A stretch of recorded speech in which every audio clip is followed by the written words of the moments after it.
Welcome back to the New York Gun Guys podcast. My name is John. My name's Taylor.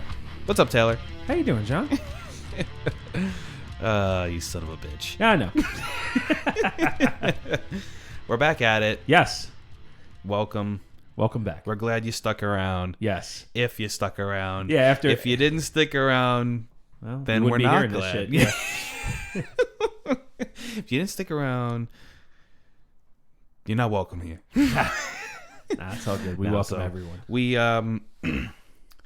We're seeing some crazy shit going on. Yeah. Before we start, go back, check out our other episodes, and like us on Facebook, Instagram. I always forget to do that. And subscribe. Yep, definitely. Please do. Share us. Definitely share us. Mm-hmm. Listen to us after you listen to all your good podcasts when you have nothing left to listen to. We appreciate it. So, we're seeing some shit, man. Yeah, I was talking to John, and I wanted to do a podcast about this. Basically, now that the election is allegedly done with, allegedly, election, pandemic, gun buying, availability, pricing, pandemic buying. Yeah, we just want to talk about what we're seeing out there. And what people are asking us, like friends, family, about, hey, where can I get this? Or how do you get this? Or how do you do this? Yeah. So, I mean, I guess to kick it off, the big thing is ammunition. Ammunition is almost non-existent. If you want to pony up the cash and pay what these retailers are asking, then by all means, go for it. People defend high prices of ammunition, saying it's a free market, supply and demand, yada, yada. I get that. But John and I, just to be current, we just did a little digging on some websites that were New York friendly that shipped to us without having to go through an FFL. They ship to your door. And one site was completely out of pretty much everything common, completely out of 7.62 by 39, 9mm, 5.56. The other site had the cheapest 9mm was tool ammo, and it was, how much was it, John? Do you remember the tool ammo, the 9mm? It was like 60 cents a round. I can look it up right now. Yeah, I believe it was 66 cents a round. Yeah, 66 cents a round. Okay, we looked on I don't want to say the name. I guess you could. Fuck it. I don't want to say the name because then when the shit gets back in stock, it'll be gone again. All right. Listen, if you're in the know, you're in the know. Yeah, we went to one site that's very popular, especially in New York. Right, okay. They ship to your door. They will ship to your door. They have, usually you go on there, especially what I've been seeing with like the pandemic and stuff, is you go on there and they have all their like cheap options are sold out, but they have their like, mid-range imported premium ammo. Their expense stuff. Dude, I went on there today and did like click the little button that says like in stock only, so I can only see what they have. Nothing. The whole fucking thing is blank. Yeah, I know. It's pretty scary, man. I've never seen anything like that before. I know, and even other websites I've seen, even if they did have stuff in stock, it's double, triple the price. Certain local retailers charging 80 cents a round for 9mm plus tax. And, there is an element of supply and demand. Manufacturers got shut down because of COVID. They can only run so many people or so many shifts due to state regulations and whatever.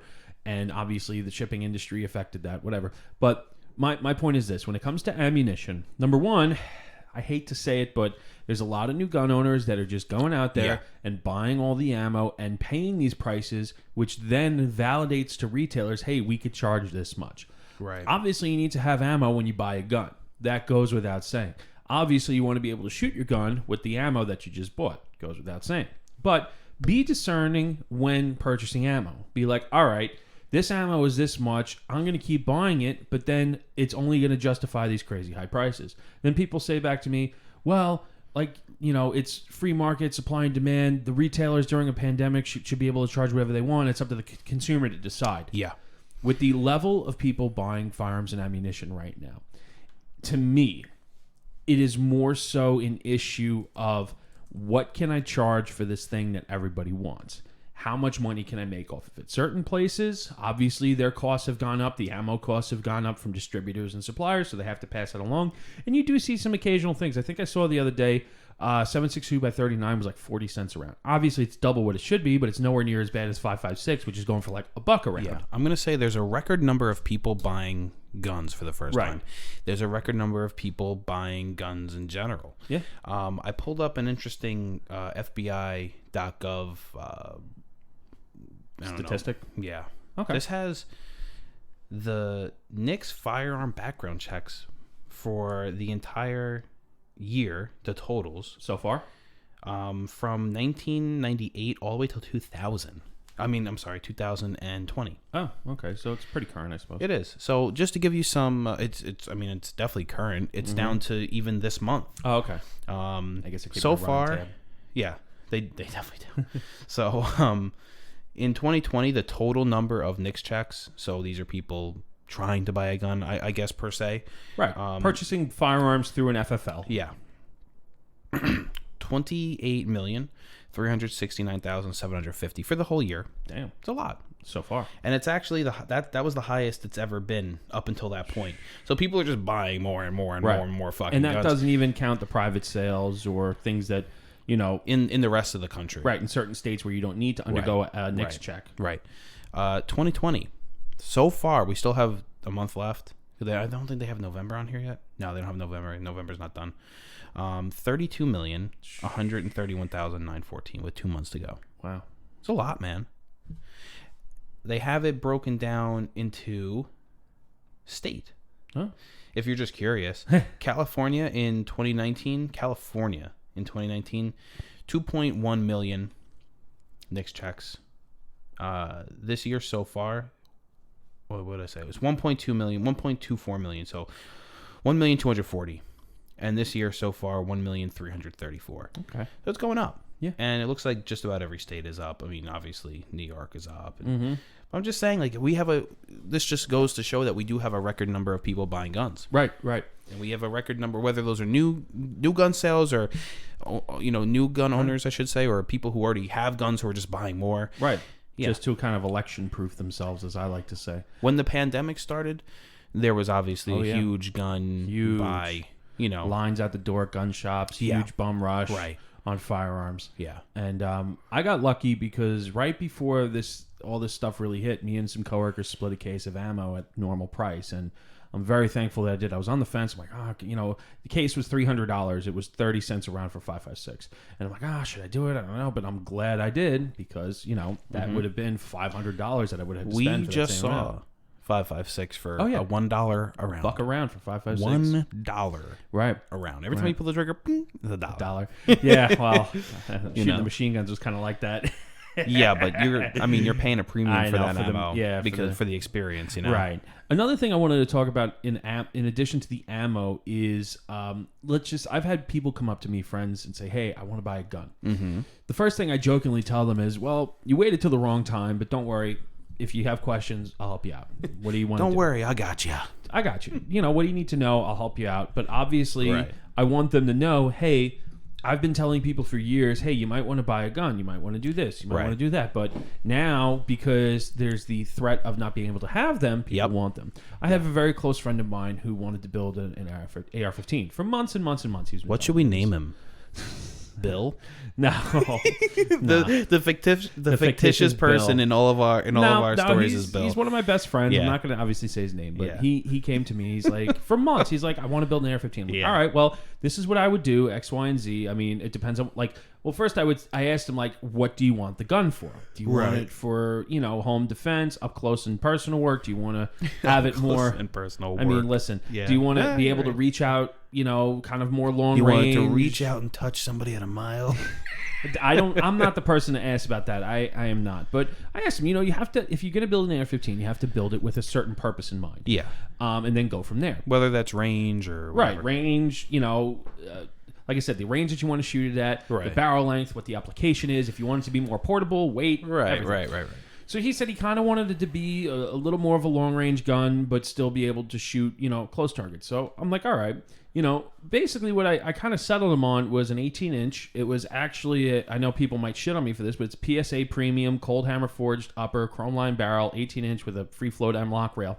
And I told him, where you're going to put your money in a gun like this is in the barrel and the optic. The trigger is kind of as well, but like in an AR, it's always the barrel, it's always the optic, because those are the things that are key to the accuracy of a gun. Everything else is you. You know what I mean? Mm-hmm. So he waited a while, and the price of the upper went up and up and up, and he finally bought it, and he's like, dude, I just bought it, and then like a week later, it went up again, the price. I'm like, I know. And then we were talking, and, I was going over some things with him, telling him how to make it compliant, right, and this, because, you have to. And I texted him, I'm like, do you have ammo? He's like, oh, man, I didn't even think of that. I'm like, all right. Because he's one of my closest friends, I told him I'll barter him some ammo. I'm like, listen, I need some things. If you want to go out and buy them for me, I'll trade you some ammo for it. I have enough ammo to be secure to do that, to help out a friend. I'm not going to do that for anyone else, but I don't want... Would you not do it for me? I'd do it for you. But the stuff you shoot... You're holding out on that 9mm. I know you I don't know what you're talking about. Yeah, you definitely did. I actually don't think I have any 9mm. Better look. I want it all. I got plenty of Mosin ammo. Yeah, so do I. I don't have as much. I'm pretty good in the Mosin department. you might be able to... I won't say anything. No. But so I was saying, hey, so if you're going to build this gun, have a purpose in mind. I gave him some recommendations for some good quality parts, and then he went ahead and did it. And he bought a lower recently from a local place, and I stress to him, like, look, wrong time to do it, but let's get you set up. At least you're doing it. I mean, it sucks. It does, but it's one more gun owner. And actually, he also put in an order through the CMP for an M1 here's Garand. The thing. It's the wrong reason. It's the wrong time to do it. Not only because it's going to cost him more, right, but because it's just going to push it even further for like all these shops, like you said, right? That they're just going to say, oh well, people are buying the stuff. I guess we can keep it at this price. Yep. And it's kind of a catch-22 in that essence, but like, I don't want to say we converted him. But, when we took him to the range to get certified, because, like I said, he also bought a CMP M1, right? M1 Garand. So, we kind of converted somebody. We got somebody on the side, and he was asking me about it. He's always been a gun guy, though. Not really. I mean, he was always kind of pro for it, but he wasn't like totally, he never had one. But, when he shot that gun, and he was like, wow, this is great. And then he was asking me about all the laws in New York. He's like, well, why is that? That's stupid. I'm like, again, this is what people vote for. We know it's stupid. And, you explain to him the laws and what's going on, and... Right. And then, like we said in the last episode, like, I'm not out to convert anybody, but he saw the light, and then I showed him the way. Yeah. That's kind of how I feel about it. Now, getting into, let's just say, moving from ammo, because, look, the popular calibers, 9mm, 5.56, 308, 7.62 by 39, those are going to be your high-demand ones. But there's still some deals to be had for other calibers. For example... You know what's crazy, just before we move off of, like, 9mm? What? I called the local gun shop. Oh yeah. So I went to the range today. Yeah. I went to the range today. A buddy of mine called me up. He's like, "Hey, I haven't been to the range in a long time. Let's go." He has a carry permit because he owns a business. So he carries when he's at work. He's like, "I haven't gone in a while. Do you want to go? I'm available." "Yeah, I'll go." "You got ammo?" Let me check." Like looking through his shit to see whatever extra ammo he got. You know how many boxes of ammo he pulls out? Like 2? Yeah. 2 boxes. Oh, man. I was like, dude, you have 100 rounds. I mean, look, the odds of him having to use 100 rounds in like a home defense situation is obviously very low. You're never going to go... Right. Like, I told him, like... Because he was like, oh, maybe we shouldn't shoot. And I was like, look... Because he has, I think he brought like ball ammo with him, but he has like regular, he has like hollow points. Yeah, the hollow points you want to save for home defense, right? Yeah. He's like, I have hollow points and shit for like a box of hollow points or whatever for my gun, what I need up close. And I was like, look, if you're going through more than like a couple mags at most in a home defense situation, you're fucked, dude. Yeah, you're like shooting like armies of people, pretty much. Yeah. Like he's like, yeah, you're right. He's like, let's go. So that's what I said. I'm like, you're shooting at like multiple people, and they're shooting back at you. Right. At that point. Yeah. Like, so you're in trouble. And the cops ain't coming. And then not for a long time. You live in Minneapolis. Yeah, right? He does not. That defund. No, so he's like, all right, so we went to go shoot. I was like, let me I have slightly more ammo than he does. So I'm like, let me, call up a shop that was on the way, see if they have ammo. I call them up and I'm like, hey, what's going on? Do you have 9mm? He's like, yeah, we have 9mm, but it's reserved for our range customers only. Really? So I got to pay to rent a lane, and then I can buy the ammo? Like, really? Yeah. That's like, come on. it's rationing. It's trying to maybe appease people that regularly go there, but at the same time, if you're going to a range, it's trying to get the extra buck for people Right. who are renting the guns, who don't have ammo, who are going to be buying ammo from them. the new people that really Yeah. don't know any Right. better, Right. who think 80 cents a round for 9mm is normal. normal, which it is not. Right. It might be the new normal under Joe Biden, but let's hope it's not. So, one thing, again, moving now from the ammunition is the guns themselves. High demand guns, like guns that are in high demand, like your shotguns. I haven't seen a Mossberg on a gun shelf since this whole pandemic shit kicked off. I've seen a lot of really nice, high quality Turkish imports. I've seen Mossbergs, but they were like the field, like the hunting guns and stuff like that. The real home defense guns, the kind, like I said, up close and personal work. But I haven't seen them on shelves in a long time. And if you do happen to see one, it is kind of pricey. Yeah, we just saw. How much was it on that website? $8.95 for a Shockwave. Yeah, the little 12 gauge. Yeah. Which at most is like a $300 gun at most, pre-pandemic, normal pricing. Dude, part of me and that shop has a rep. Yes, a certain shop on Long Island has a rep for, let's just say, overcharging people. You all know the spot. Mm-hmm. They get a lot of hate on the internet. Yeah. And we don't hate anybody. People defend them and they say they're great people. Look, I have no doubt that they're great people, they're nice people, whatever. But in my opinion, charging $1,500 for a compliant AK, charging $13.95 for a compliant Smith & Wesson M&P. Here's the thing: it's not proprietary, so you can't really. You have to have someone who just wants to pay that price, right? And people do, and that's the scary part. Yeah. So one thing I want to put out there is, if we have any new gun owners listening, if you really want a gun, this is my advice to you: ask your friends whom you'd be surprised. Just say, hey, I'm looking to buy a gun, but there are a lot of insane prices. Availability is limited. You know of anybody that's selling one legally? And do you know of maybe anywhere that you've seen? Keep an eye out. If you go to a store or a shop, let me know. I've had people, I've asked, hey, if you go to the shop, let me know if they got any shotguns. I got a buddy of mine who's looking for one. Vice versa. Create kind of like a network like that. Yeah. There are some deals to be had, especially on used guns too. And that's one nice thing about milsurps. Yeah. And the old shit. Yeah. They're not really, they don't go up in value like these the shotguns and the ARs do. Yeah. They rise in value, but they kind of hold steady. I mean, obviously a Mosin isn't the best home defense tool, but oh my god. This is kind of why I like that I can go to that place, Atlantic Tactical. Yeah. Because of who they could sell shit to is so limited. Right. They don't run out of stock like Right. that. Like every time I go in there, they have shelves of 9mm. Yeah. They're closed today, which is why I didn't go there. Yeah. I didn't have a chance to go yesterday. Yeah. It's Saturday today, for those of you who don't know. You should see what they have. Let me know. No. It's mine, motherfucker. Jesus. What? Thanks for helping create a network of gun owners. You're not part of that network, son. No, I have to go because I'm trying to think. The last time I was in there, I think they had. I mean, it was before Biden. So I think we saw an issue obviously with the pandemic. We saw an issue with all these riots. Now that it looks like Biden's going to be the president of the United States. Guns are they're gonna be gone. Yeah, ammo's already gone. Ammo's already non-existent. Yeah, it was already kind of non-existent. Right. But it's really non-existent now. Right. We went from having a little the ammo that's a little more expensive to just having no fucking ammo. Right. There's no ammo. Right.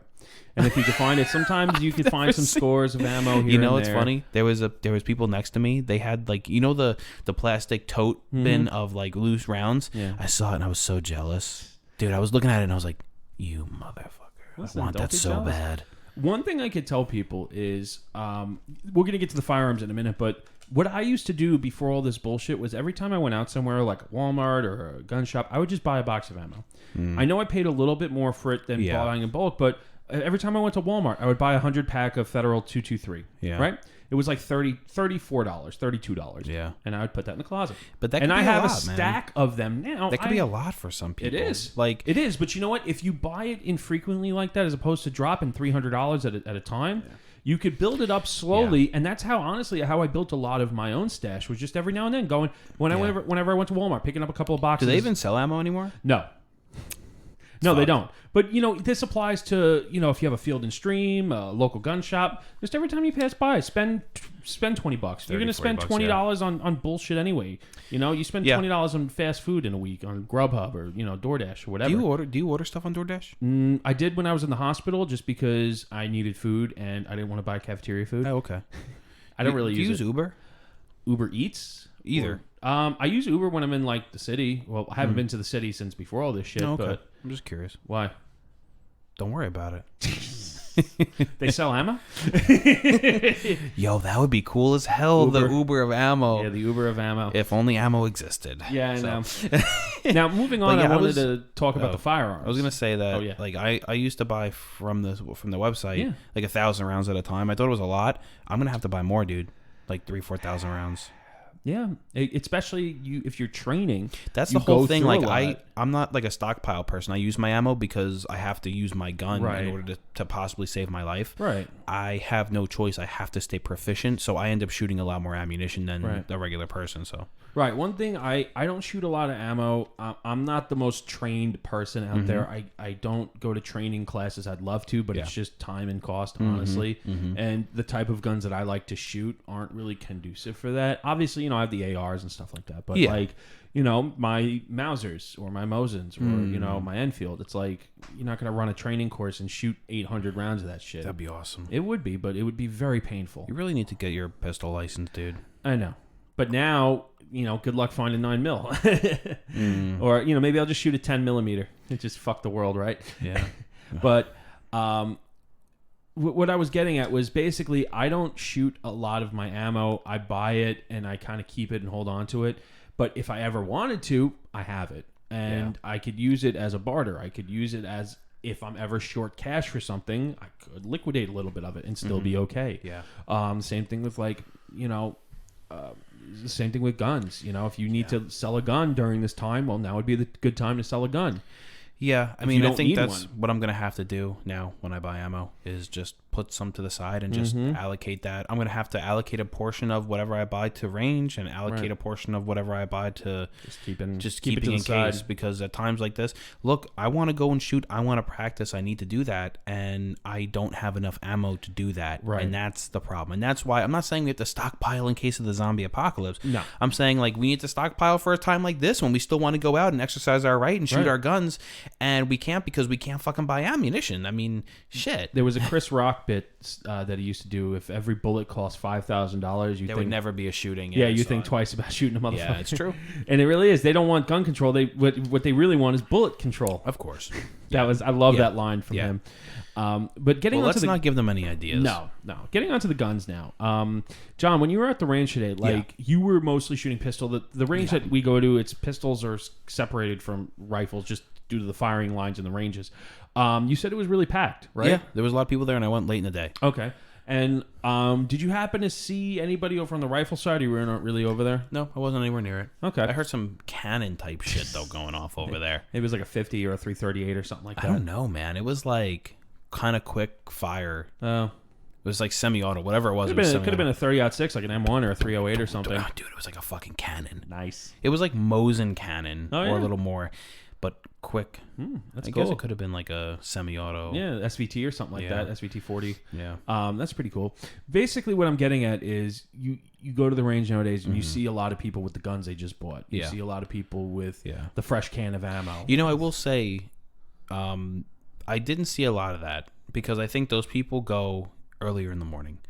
The people I saw, because I went around 2, 3 o'clock, and the range closes at 4:30.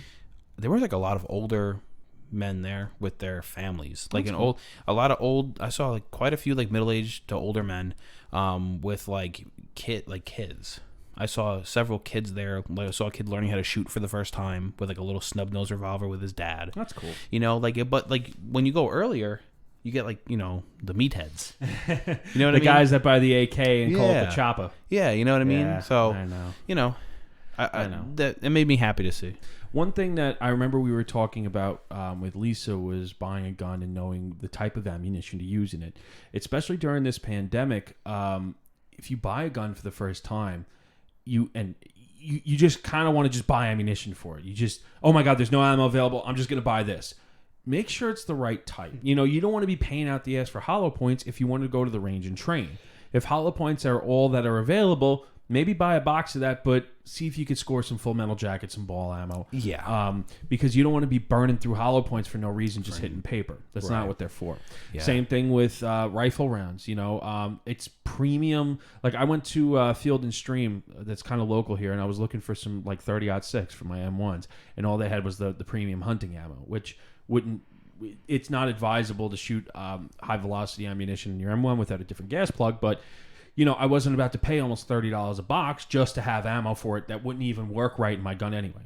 So you have to be kind of decisive in that. You have to kind of know, okay, I have this gun, but if I can't get the ammo for it, I have to be very judicious in what ammo I do buy.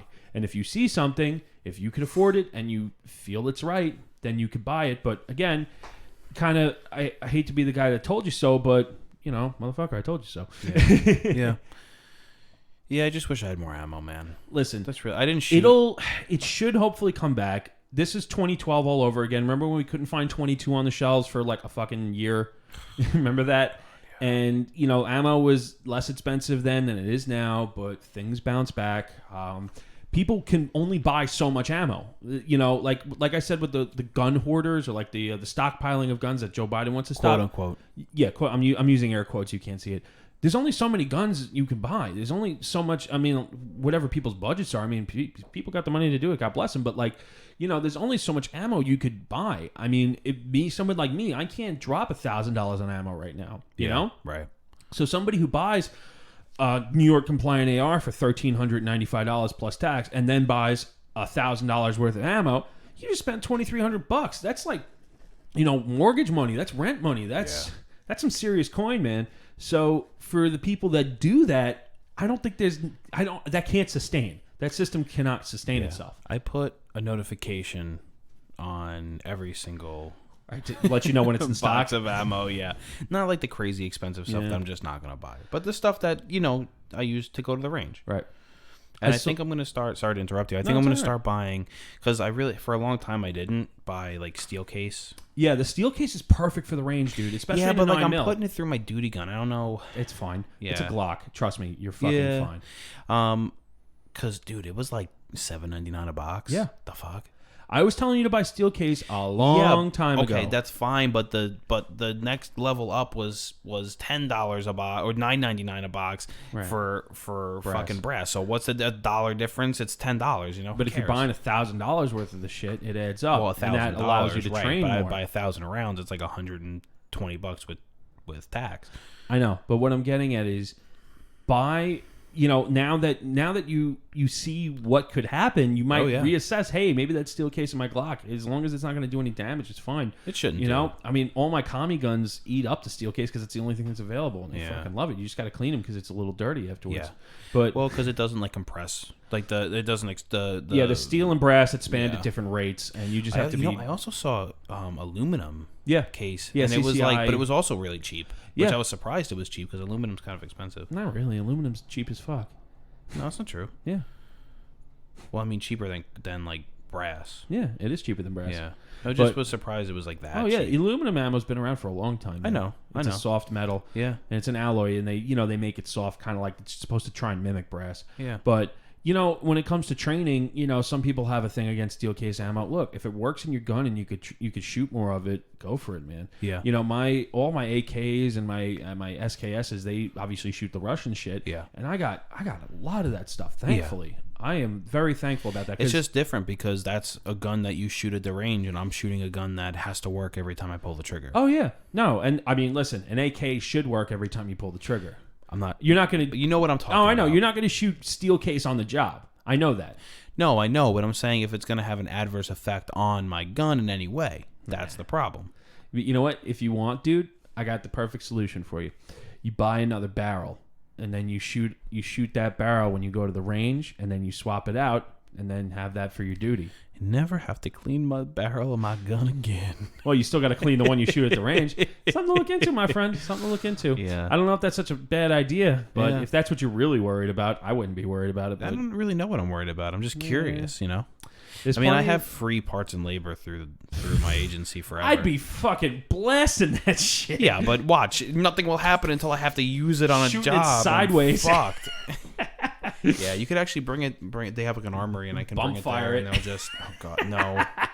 But I could bring it to the armory there, and they'll repair any parts, whatever. That's awesome, man. You know what though? Like I brought it there once. I mean, they're only human. Yeah. I've heard some stories, but I brought it there once because you know how like my gun doesn't like always lock. The slide doesn't always lock. Yeah. When it gets warm and I put a lot of rounds through it, it tends not to lock, which would likely never be a real problem anyway. Right. But like on out in the street, unless we're having a full on fucking war. But they were like, yeah, it just happens. Like it just happens on some Glocks.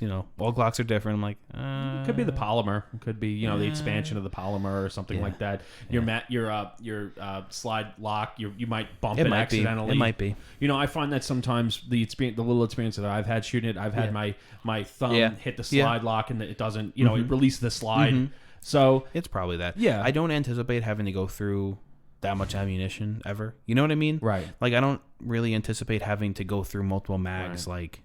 Unless I walk into like an active shooter situation. Oh yeah, which I hope I never do. But I heard a story once that somebody like their trigger was all fucked up because we have a different trigger. Yeah. And they had to go and they had to like get their whole fucking gun fixed because the trigger was all fucked up. And that was the trigger that they put in. I mean, they're only human. Right. My trigger works just fine, thank you. Speaking of triggers and components and barrels, one thing that you could look into if you can't get a whole gun, like I'm using the AR as an example because it's a very popular rifle here in New York, to build your own and make it compliant, there's still barrels and parts out there. I mean, the parts are available. I know certain websites sell just parts, barrels, upper receivers. I think I saw like just a stripped upper receiver for like $60, $50. I saw some pretty decent barrels on other websites for like 200, 150, depending on, if you want them chrome lined or not, barrel length, material, etc. But the parts are still out there. Lowers, I mean, local, after like tax and everything was like $100 that our friend bought the lower for. I mean, listen, it's more expensive than what it was, but I bought locally it's not bad because if you were to buy it online, have it shipped and transfer, you're looking at that price anyway. Yeah. Regardless. I mean, when I last bought a lower, it was like $60, but it's $100 now during a pandemic. I'm like, it's not the end of the world. Yeah, it's not. No. And that's what they were going for when Obama became president. Yep. Because Around I remember. $100. Yeah, I remember.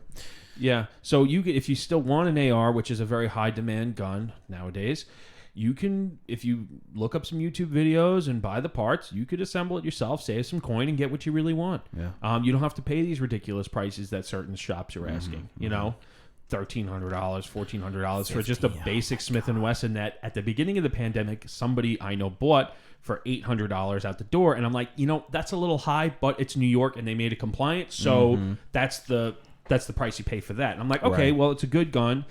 It's like they took a $600 gun or $500 gun and they marked up to $800, made it compliant. And I'm like, okay, that's the cost of doing business here. Yeah. But at that was even more reasonable than the shit that I'm seeing now. Oh, and the shit that we're seeing now is just fucking out of control. I know, but people are buying it. Stop. That's my fucking problem. Stop. It's going to go back to normal. You don't need fucking 10 ARs. I'm sorry. You don't have to arm your whole family. Well, listen. You don't need 10 ARs because you went, oh shit, Biden's president. Let me go buy 5 more. Well, let me say this to the people who lived through the '94 assault weapons ban. Those guns that they bought pre-ban wound up in New York, at least until the SAFE Act was passed, wound up being a saving grace for a New Yorker. You could have a pre-ban gun and not have to worry about the laws because it didn't apply. So I'm going to say that if you do decide to buy a gun, be judicious, do your research, ask some friends, see if maybe there's some used options or whatever, but don't be a sucker to these shops that are trying to, basically bend you over the table, bend you over the counter. It's not worth it. Yeah, and I wish we could do an episode on like shitty gun shops on Long Island, but I don't want to create any enemies with anybody. It's not our place. But I mean, look, you can go on. You could Google and look at reviews. Go to and New see York people, Guns subreddit. Yeah, exactly. So you'll see. I mean, people out there fucked up. And you know what? If you have questions, ask us. Send us a message. Be like, hey, I see this gun. Is it worth it? Or, hey, I'm thinking about building an AR. You know, is this a good part? Yeah, and join groups because, Oh, yeah. Taylor, we never told the story of me going to check out that gun. Oh, yeah. I forgot about that. I thought we did. No. Oh, this happened right before we took the vacation. Yeah, we went away for my bachelor party. Yeah. But I don't want to get too much into that. Yeah. My man. So, Okay, this is a good story. this is a great story. I'll preface it. I'm at work one day, and I know John for a long time has been looking for a Mosin Nagant sniper. Yeah. Right? Mm-hmm. So I see a local shop that I've heard very good things about. I've bought some things from them in the past. They post on their Instagram that they had 2 in stock, and one of them looked like it was like it was like a bring back. It looked like a bring back, and it had like these weird Chinese characters on the stock. And I'm like, that is so unusual. It looks like a bring back. The sling looks like it's been through hell.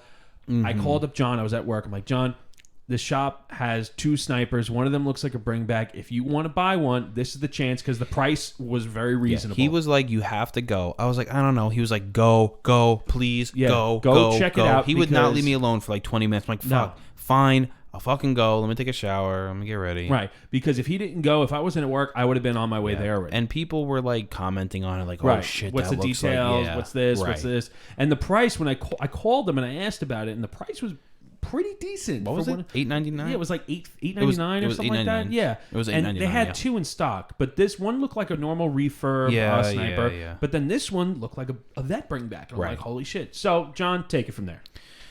Okay, so I drive over there. I go in. I ask to see it. They take it off the wall. The first thing I looked at were the Chinese characters. The Asian Chinese characters. Yeah.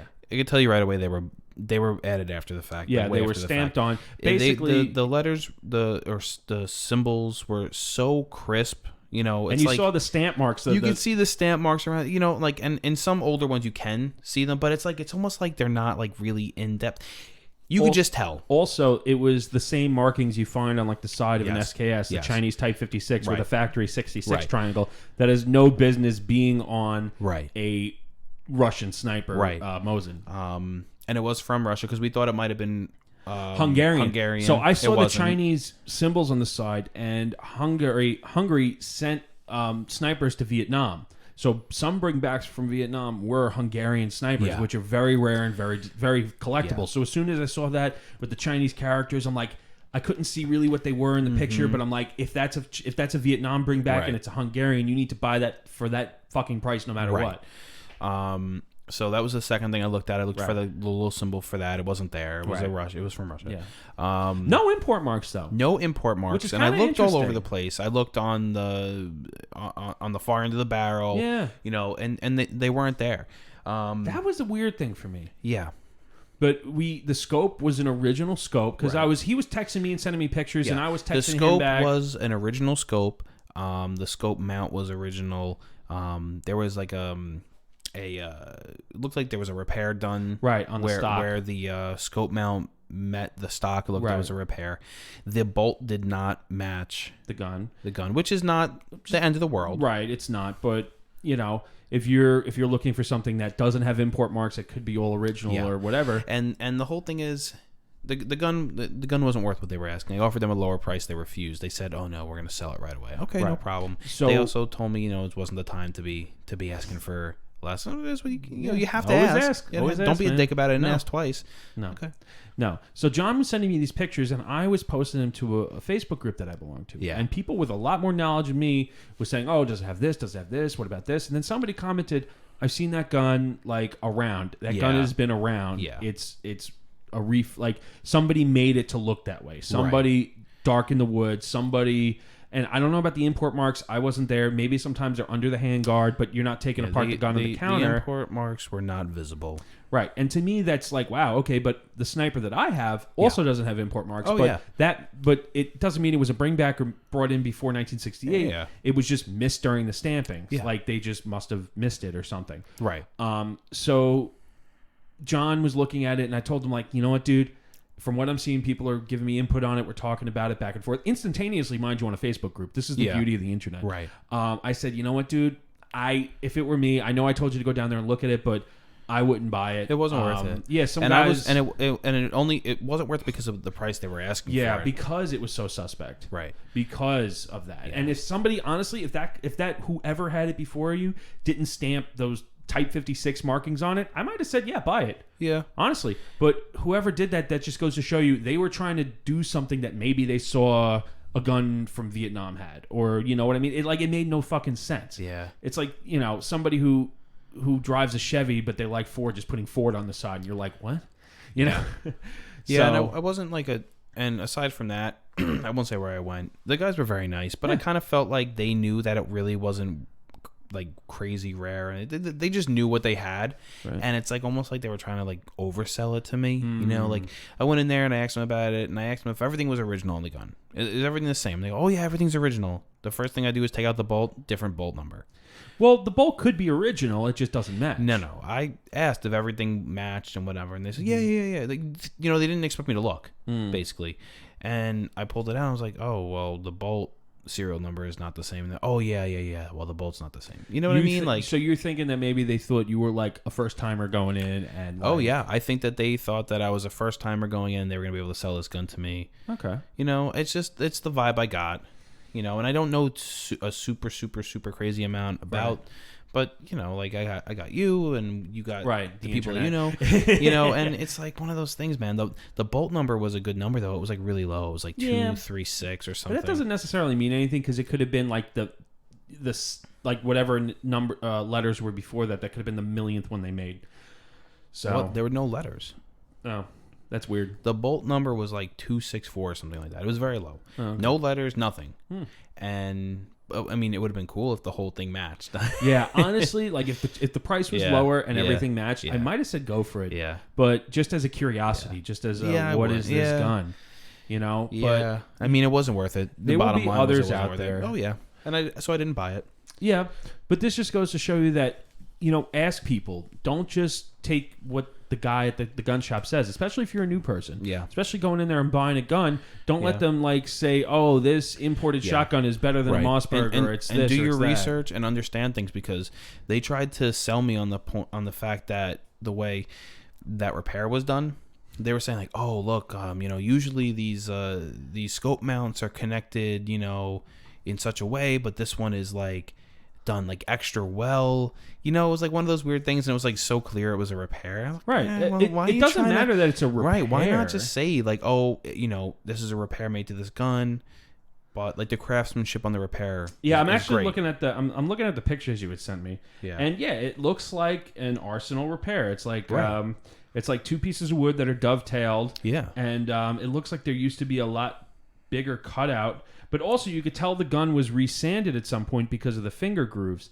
Where the finger grooves are on the gun, they're rounded off. They're not crisp. So somebody definitely sanded down the stock at some point. That's a big indication. Anytime you see, if it's not supposed to be round, if it's supposed to be crisp and pronounced, that it was sanded down at some point. Let me see what you're talking about. Yeah, here, I'm just going to hand John my phone. So if you look where the hand guard is, you see how it's rounded off? The edges aren't super crisp. Like if you look at a Mosin that wasn't refinished, it's supposed to have like a definite edge to it. Yeah. The same thing I believe is the same with Mausers. Interesting. I don't know. I wonder why. Well, you know what? Well, it was sanded down and refinished. And refinished, right. I mean, honestly, the gun, the scope mount was kind of rusty looking, but that's what led me to believe originally that it might be a bring back. The scope mount was legit. Obviously, the scope was real. It functioned. Yeah. The barrel was okay. In shape. I looked down the barrel. Was okay. So I don't know the history of this gun, and obviously when you buy a used gun, you're not going to know the history. I'm really curious if it's still there. I don't know. It'd be cool. They made like a big deal about it. Like, we got dozens of phone calls. It's gonna be gone. I'm like, okay. Well, that's the salesman in them. I know I called about it just to ask what the price was. Right. I was almost like, yeah, that was my friend who called. But I didn't say that. You know what? I think somebody's going to buy it just because to somebody it might be a curiosity piece, but for that kind of money, if you could throw around that kind of money, power to you, man. Yeah. Well, it was just weird. And I think that and like I said, I don't know a crazy amount of shit, but you could tell if something looks right. To some degree, especially with those letters. Like the first thing I said to the guy was like, "Oh, these, the letters, the Chinese markings." And the guy was like, "Oh yeah, blah blah blah." They're like, "No, it's really cool. We don't know too much about it." And I was like, "It says Type 56." Yeah. So and I was like, "Oh well, they look like they're new." Yeah. And he was like, yeah, we don't really know. You know what I mean? Like, why Right. not just? It's just like that kind of gave me a bad taste. You know what I mean? They were nice guys. Yeah. and they put up with me standing there and looking at it for a long time. Yeah. So, Which in this day and age, thank they you, could be doing a bunch but of you other know, shit. you know what it is like. At the end of the day, yeah, they got to sell their shit. So Right. I do get a little bit of the salesman, but like Right. you know, just try not to. You know what I mean? It's like I don't want to say mislead. But Well, if he doesn't know and maybe he's trying to come up with something on the spot. well, I mean, if Everybody that doesn't... it's almost as if I would have never said they look like they were put on there after the fact, he wouldn't have really said anything. You know what I mean? Yeah. Which I guess he doesn't have to. No, you know, maybe he's trying to let the gun sell itself, kind of. it didn't. Well, not to you. And, you know, I don't blame you. I told you to look at the other sniper that they had there, but you I was were already gone. out the I was door. already gone. Yeah, I don't know. I went there for that and I had a bad taste, and I was like, I don't really want to. You know. Okay, there'll be others. Trust me. But, so, if you were a new person going into a store and looking at, let's just say, a shotgun or any other type of rifle, you know, don't be afraid to just say, hey, I'm going to, you know, get back to you on that. I mean, listen, unless they sign a law that says they can't sell this, there's going to be something available at some point. And if you've gone this long without owning a gun and now you feel like you have to have one, then you have to do your research and be judicious in this so that way you can make sure that you're not getting fucked over. Don't go in there And just drop a wad of cash. Look on at a some gun shit. that's normally $300. It's $800 on the shelf, and they go, and you go, oh, you know what? It's a little much. I don't really want to buy it. And have the salesperson or whoever is there go, oh well, you know, it might not be here when you come back. Like, who knows when we're gonna get it back? And then like kind of like it forces you to pay like almost 3 times the amount. Right. Just don't do it. Right. Don't do it. Don't give them the satisfaction of being able to charge this much for a gun. Yeah. Unless the gun is absolutely worth it. To some people, that's subjective. Yeah. But I just think people should be paying the fair value. right. You know. For example, a certain place here locally sells a Mossberg Shockwave for $895. Right. But you can get an M1 Garand through the CMP for $750 with free shipping to your FFL plus Right. a $30 transfer. So you can get an M1 Garand Right. cheaper than you could get a I thought they were Mossberg. $650. No, $895, bro. No. Oh well. Oh, the M1s. yeah. they're out of the field. They're out of the field grades. Oh, so they okay, only have the okay. service grades now. Oh. So yeah, I feel like the last ones I got were like the bottom of the barrel for the field grades. Mm-hmm. Don't get me wrong; they're probably going to be good shooters, but cosmetically they look like they've been dragged through some shit. Yeah. Which I kind of like. So. So you can get pretty good guns for cheaper than you could get commercially new ones. Obviously, the M1 and a shotgun are two very different guns, but you know, if you feel like you need a rifle for something, look into other options. You know, maybe an AR, isn't in your wheelhouse at the moment. You know, look into other options. Don't buy into the hype or the craze about shit. If you're interested in getting into guns and the prices are just too much right now, why don't you take this time and do the paperwork for your pistol permit? Right. Handguns generally are cheaper than rifles in some cases. I mean, pound for pound, they're not. They cost more per ounce of material than a rifle, but you can get a pretty decent handgun for like $400. Yeah. And you're not going to get bent over like you would on an AR-15 because that's what everybody wants and that's what Right. everybody can get. Yeah. In New York, you need a permit for a handgun, so the market's a little more selective. Right. And handguns are generally more available than rifles, it seems. Every shop I go into, the walls are lined with handguns. The cases are full of handguns, but shotguns are non-existent. Get yourself a Glock. Yeah, Glock is a great choice. I think Glock is a great first handgun. I do too. I think it's great. They're easy to take apart. Yes. They're very easy to shoot. You don't have to get all clumsy with safeties and all that shit. Right. And the aftermarket support is insane for them. Right. You can make it into anything you want. And they're super affordable. Right. They're not heavy. Yeah. I would love a 1911. Oh man, me too. Get one. You Where? can get that Chinese Tokarev, bro. $350. I don't know if they're Yeah. still in stock. See if they're still in stock. Go into rguns.com, the letter RGUNS.com, and see if they're still in stock. I'm really curious because that's the gun you should get now. 7.62 by 25 Tokarev should be available. Richardson Gun Shop? No, it can't be it. No, just it's R Guns. Like Google R Guns Chinese Tokarev. All right. He's got his laptop here in front of him. But honestly, a lot of surplus calibers are still kind of available as opposed to the commercial modern production stuff. Oh, rguns.net. Rguns.net. Okay, sorry. I don't know. What am I looking at? Chinese Tokarev, the Type 54, I believe. What Should be under handguns. I see it. Yeah. $350. Do they still have them in stock? I'm clicking. Okay. It says I can add it to cart. That's the gun you should be buying right now, my friend. Oh, yeah. Let me just buy it right now. Yeah, well, I mean, according to the left, you could buy guns on the internet. No Add the problem. cart. Add the cart. Yeah. Due to the high volume of orders. Yeah. It's there. Yeah. Wow, $370. And buy 2. Oh, okay. You know what? 2. Yeah. And then, ammo should be available for it because it's not a very common caliber. You know what? That's interesting. Let me look. Yeah, it's 7.62 Tokarev, 7.62 by 25, I believe. Tokarev. So we're doing some Google foo here because I'm trying to convert John onto the Milsurp world. I really am. He loves his Glocks, but at the same time, I'm like, dude, for the price that you can get a freshly imported surplus gun versus what they're going to be worth later. What's the cal? I believe it's 7.62 Tokarev, 7.62 by 25, I believe. Tokarev. It's like a little bottleneck cartridge. It might be available, might not, but I usually, like, for example, I was going to say I saw Mosin ammo, tool ammo, 7.62 by 54 rimmed for $12 a box, which is what it's kind of been even before the pandemic. So, It's called 7.62 Tokarev. Yeah. It's not, what's it by? Anything? Or just I think it's 7.62 by 25 Tokarev, 7.62 by 25 Tokarov. Yeah. So, yeah, the TT pistol, 7.62 by 25 millimeter Tokarev. Yeah, I don't see it on this website. Okay, well, that's that website. Yeah. For example, SG Ammo. Maybe, hold on. Yeah, it doesn't have it. Well, you could look later. I don't want to tie up the people listening. Fine. But, it's a caliber that's commercially made. It's also surplus imported. Yeah? Let's see if it's sold out. Which sold out. Yeah. Everything. Well, listen, my friend, that's because everyone's buying up the cheap Chinese Tokarevs and buying up the ammo. But take a look at this gun again. I mean, it's not any more available than 9mm at the moment, so pick your poison. Yeah, pretty much. And surplus 7.62 by 25 is actually really hot loaded, and they say it could defeat level 3A body armor.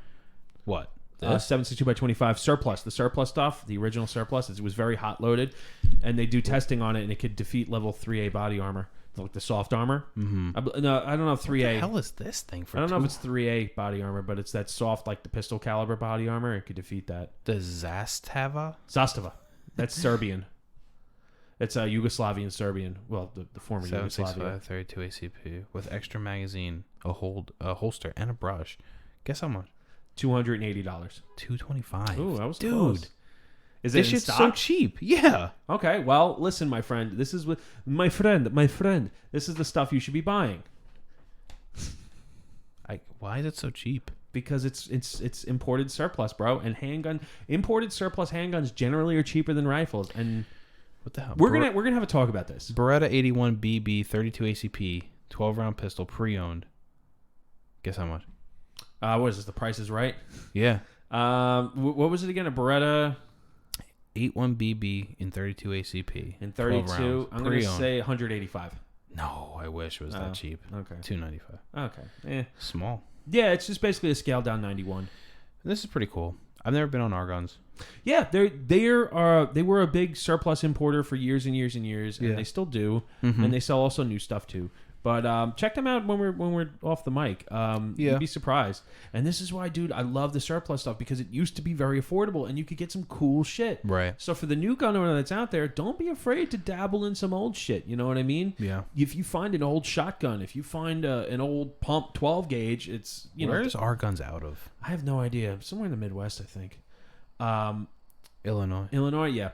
If you see like an old shotgun, hey, maybe buy it, fix it up, and you can get a 12 gauge for a pretty decent price. Same thing with an old rifle. If you see like an old, like a Mini 14 or a Mini 30, I mean, those guns are pretty expensive nowadays, but, in New York, a Mini 14 or a Mini 30 is a pretty decent rifle to have. It's not an AR, and you could probably get it for less than an AR. Oh, wow. They have 9mm ammo in stock. Oh, yeah? They probably don't ship here. Well, you could probably have to ship it to an FFL. So... I mean, it's more affordable than what they got going on. Yeah. Now, $23 a box. It's not. I mean, it's not great. It's not bad. Right. It's not terrible. That used to be like hollow point pricing. Yeah, this is Yeah. just like shitty. Just your normal. Well, for sure. so it is out there, people. If you do look and you do your research, there are other options out there. Don't just be the first guy to jump on whatever thing that a local shop is selling. Be a little more judicious. Do your research. Ask around. Ask your friends. See if they have anything laying around. Yeah. Like I said, I know my buddy's gonna have a hard time finding ammo. I have some extra to spare. I'm gonna barter with him. Make it worth my while. So right. So that's really, as a network of gun owners, we really need to kind of stand together with this crap and kind of weather the storm. Right, John? Yeah, I mean, it's tough because you got people who don't want to give up what they got. No. And I don't blame them because I'm kind of one of those people to a degree. Don't get me wrong. I know. Like I said, over the years, I've bought a case of ammo here, a box of ammo here, and it does build up. Obviously, now, if, for example, in my case, I have a crap load of Mosins. Yeah. I mean, not a crap load. People have way more than me, but I think the last count I have is 7. And all the ammo I have to divide that by 7 per gun. So I have an allotment per gun. What do you mean, bro? All the Mosin ammo I have. You only have 2 hands. You need to divide that ammo by 2. No. What I'm getting at is, the way I think about it is, all the ammo that I have to divide by the amount of guns that shoot that caliber. Mm-hmm. So, for example, my Mosins, I have, I think, 7 Mosins. I think that's the last I counted. And the ammo that I only have a certain amount, technically, per gun out of that big stash that I have. So in reality, if I look at a gun, I only have, well, I think the last I calculated was 400 or 500 rounds per Mosin that I have. So, I mean, in reality, that's not a lot of ammo. No, You're giving me the look. What? What's the look? Describe it. You're giving me the eyes wide open, head tilted, like I'm nuts look. Yeah, because you fucking are. I mean, yeah, but... Okay. What? I only have 500 rounds per Mosin. Right. That's not a lot, if you think about it. No, but it just that is such a weird way to look at it, because who are you arming? You're not arming an army. I don't know, man. Who knows what's going to happen in 2021? Stop. Nothing. It's going to be like the fucking Eastern Front on Long Island. No, it will not be, because Biden will win and everything's going to go back to normal, because I'm not talking against protesters and rioters. I'm talking about the people that want to come take the guns. That's what I'm talking about. You are not shooting at anybody who wants to take your guns. Guaranteed. You know what, man? I've thought about this and off. If they knock on your door and they say you have no choice, I can guarantee you'll be giving them. You'll be giving the guns up. You know what? If it ever gets to that point, dude, I don't think I would. In all honesty, what are you gonna do, Taylor? What are you gonna do? You know what? I'm not trying to be a Rambo. I'm not trying to be hyperbolic about all this. But if it ever got to the point where they're going door to door to take your guns, I pray to God that I'm not the only one that would not give it to them. I really hope I'm not the only one in this boat. Because in all honesty, you know what? If in anything, I'll give them a 10-22 and then bury the rest in the backyard. Bury the ammo in the garage. You've seen my garage. You're not going to find anything in there. You can't find anything in there anyway. I know. But that's what I'm getting at, dude. If it ever fucking got to that point, you have to think of, okay, how many rounds per gun do you have? Mm-hmm. And then if you have family members, all right, you get that gun, you get that gun. And, I might sound like fucking crazy right now, but it's honestly something that people think about. Yeah, I mean, I could see you thinking in that way if you were a prepper. I'm not a prepper, but I just have reasonable expectations. For example, I know my guns are old. Do you even know 7 people? Yeah, probably. No. Everyone, but let me tell you something. 7 people who don't have a gun who would need one. Let me tell you, I've had people say to me constantly, "Oh, if shit ever goes down, I'm coming to your house." Everybody tells me that. We used to talk about that. Yeah, we used to say on the roof. Yeah. They're in the zombies. Listen, you're fucking out of line on that one, because you said the same shit to me. So you know what? Yeah, it's a community thing. But yes, I have said that shit to you, but I've never said to myself, "Well, I need to ration my ammo down to per gun so I know how much I'm rationing." It's not that I'm rationing. You just said. No. It's not a ration. It's a reasonable expectation per gun, knowing that if these guns need to be used, how much you could use per gun. It's not a ration. Obviously, if I need to use more, I'm going to use more. I'm not saying that you're going to shoot 7 guns all at the same time. But what I'm getting at is, when you have a large collection and you have a decent amount of ammo, that's the way you have to think, because then you realize it's actually not that much ammo. And then you really then have to step up what you have. Let me ask you this. What? You have 1,000 guns. Yeah. In theory. Yeah. I know you wish you had 1,000 I guns. wish I do. You have 1,000,000 rounds of ammunition. I wish I did. that's not a lot of ammo. No. You're fucked. I mean, what, 1 million rounds of 22? I mean, it's not a lot of... I mean, it's a lot of rounds, but it's, it's not a volume. It's not a large volume of it. Listen, I don't want the government being able to tell me how many rounds of ammunition I have and how many guns I could have. And they shouldn't. Exactly. So, to the people That's not... Well, we're not talking about that. What I'm saying is, you have... Hold on. What are you doing, math now? What the Yeah. fuck is this? Yeah, I am. No. Well, you already gave the info out. What do you mean the info out? You said you have 7 Mosins. Yeah, about with that. 450 rounds per Mosin. Yeah. You gave the information out. Yeah, I think I have somewhere in the neighborhood of like 4,000 rounds of Mosin ammo. I'm pretty sure. It's 3,100 rounds. 3,100? All right. So it's around there. I think I have more. I have some in different places. But so you have like four cans. Four crates worth. Yeah, about that. Yeah, Yeah. I think so. 1, 2, and then, yeah. Well, maybe like 4.5. But But 4 crates isn't that much. no, it's not. That's what I'm getting at. Yeah. So I'm not fucking crazy. Well, you were talking a little weird. Listen, like I said, if I'm the only one on that fucking ship that really thinks that if shit got to that point where they're going door to door saying to take the guns, I'm not the only one in that ship. I can guarantee that. No, I don't think that you would be the only one. But I'm saying, like, when you're saying to yourself, well, I need 500 rounds per Mosin, so when they come to take my guns, I could shoot people. I'm not saying to shoot people. To defend your property. To defend my freedom, man. I'm not, you know what? Mosin wouldn't be the first choice to go to in that instance. No, I hope it really wouldn't be.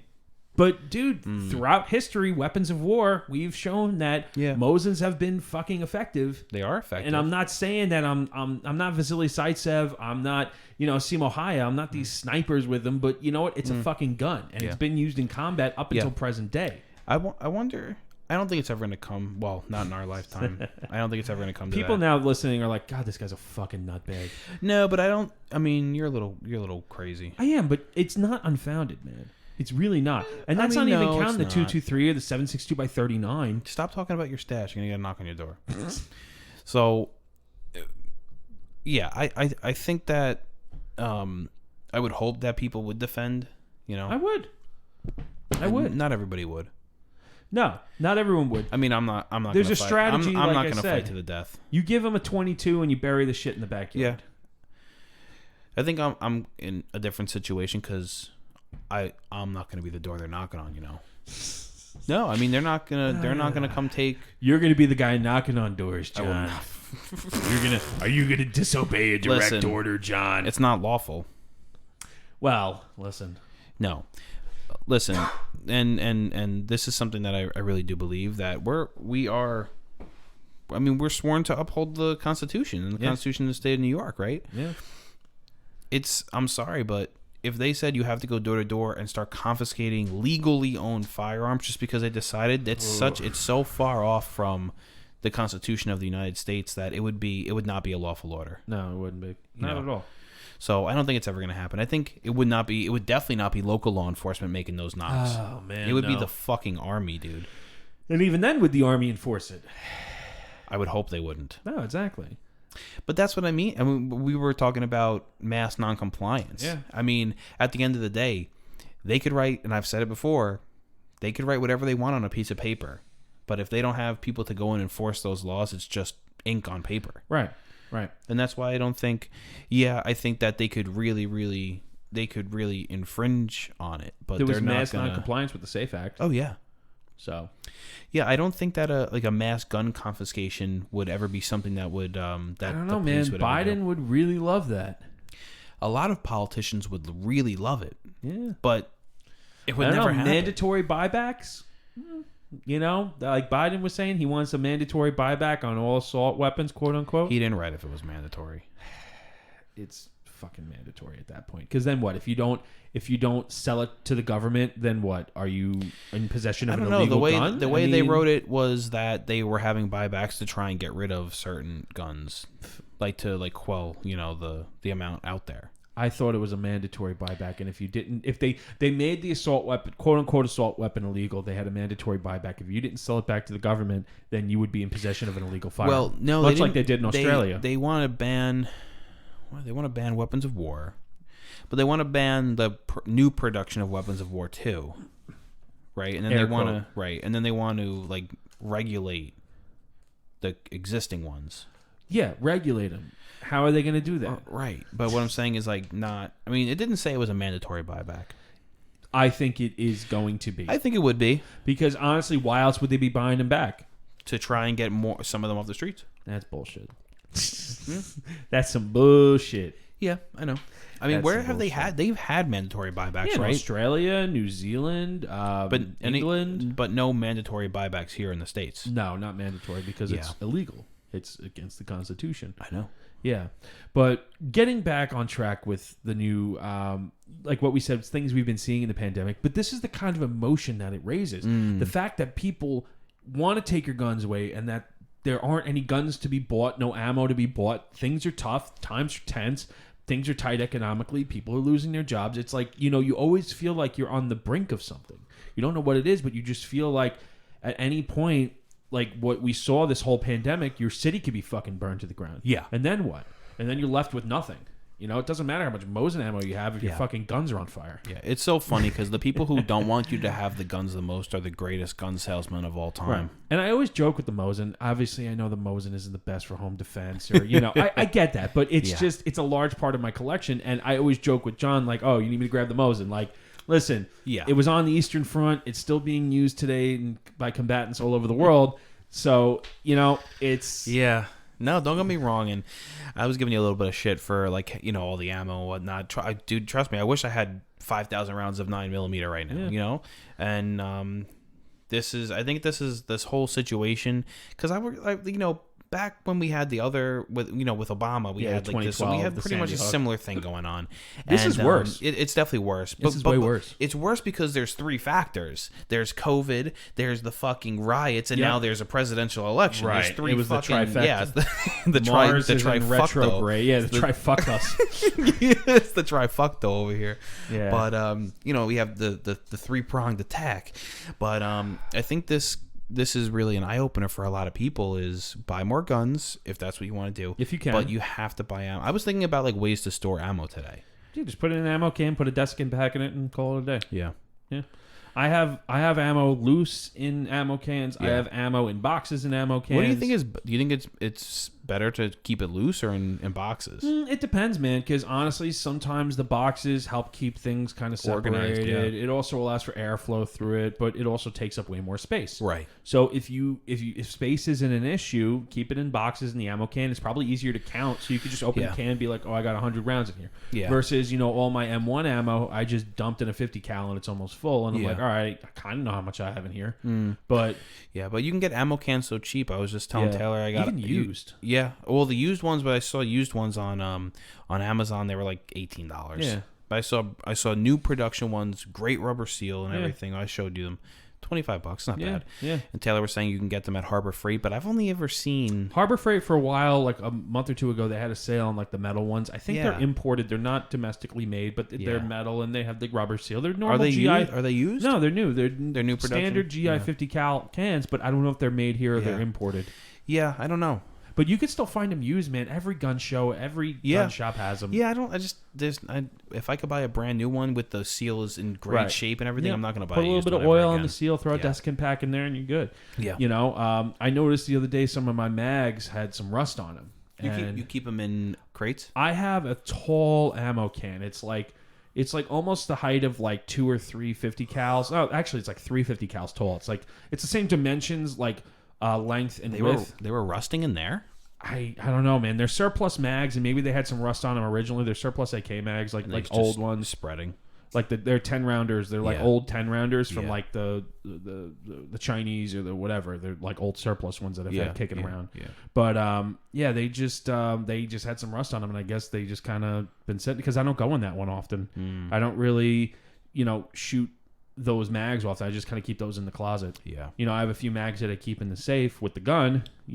Those, but I don't really shoot those other ones often. But Yeah. so you got to keep things dry. You got to keep things clean. And 10-round AK mags are great. The if you could find them, the surplus Chinese ones, you could find them on eBay. 10-rounders, they're great. Or if you want to spend a little more coin, the Egyptian ones are great too. But the Chinese are a little bit better, but the Egyptian ones are worth more. And then they make the 10-round Korean ones, which I have a few of them, the new production KCI South Korean 10-rounders. Those actually had some rust on them. And that was, I'm like, this is fucking brand new. So I think maybe, I don't know, maybe the can isn't that great. Or I got to oil them up, clean them up. But I have a few, that just had some rust. But, go through your shit every now and then. I mean, it was kind of humid in your basement. Yeah. Over the summer, your keep AC them in the closet. Yeah, but I'm saying it was like hot down there. It was humid. Yeah, a little bit. I could see how they would have gotten a little fucky. Yeah. Because this summer, your AC broke, right, for a little bit. No, that was last summer. Oh. It was last year that I No, that was this summer. No, it was last summer. It was last year I didn't have the AC in the house. No way, not a chance, dude. Yeah, because that's what I got the dishwasher and I got the stove the same time I bought the air conditioner. It wasn't this summer. It was last summer. I'm telling you. But anyway. No, that's dude. I remember sweating my ass off down there in your basement while we were practicing. Well, that's because the air conditioner is upstairs and there's 5 guys in a room jamming around and sweating your balls off. Maybe it was last year. Yeah, it was last year. I'm telling you. Telling me about my own fucking house, dude. Dude, I'm telling you, you've been wrong before about things. I've been wrong about a lot of things in my life. I'm going to ask your wife. Ask my wife. She'll be like, it was this year. But anyway. All right, guys. Listen, I think we're done, right? Yeah, I think we're pretty done. Like the last episode, this one was just John and I just talking about what's on our minds. We were literally saying, dude, this fucking pandemic shit is crazy with these guns. We got to talk about it. And I'm hoping people maybe can give us some feedback. And you know what? Honestly, on the New York Gun Guys page, if you see a deal or if you see something that's in stock online, post it up. Let people know. Buy some for yourself first. Nobody's posting that shit. Buy some for yourself first, but hey, spread the word. Hey, this shop has got some local shit in stock, or this shop has got a good deal on this right now. Hey, I don't need a shotgun, but this shop up in upstate has a good selection of 12 gauges. Yeah. Post on the page, man. You might help somebody out, and like I said, create a community of gun owners and just try and get through this shit, man. That's really all it is, for sure. And just make sure your mags don't rust. Those Korean KCI mags, they're kind of So keep everything lubed, oiled. Yeah. Well, I mean, oil prevents rust, so yes, it does. All right, everybody. All right, check us out. All of our other episodes on all the podcast platforms, Facebook, Instagram. Like us, subscribe, follow us, share us. Listen to us when you are done listening to all of your good podcasts. Yeah, save us for the end of the night when you have a beer and you just want to be angry at the world. Pretty much. All right, everybody. Thank you for tuning in, and as always, stay safe. Thanks, guys. Thank you very much for tuning in to today's episode of the New York Gun Guys podcast. If you guys enjoyed the show, check out our previous episodes on Apple Podcasts, Spotify, Google Podcasts, and anywhere else you can find a podcast. We have new episodes every Monday and Friday, so check us out. We're also on Instagram and Facebook at NYGunGuys. Check us out. Give us a like, give us a follow, share it. We really appreciate it. Thank you very much for tuning in, and as always, stay safe.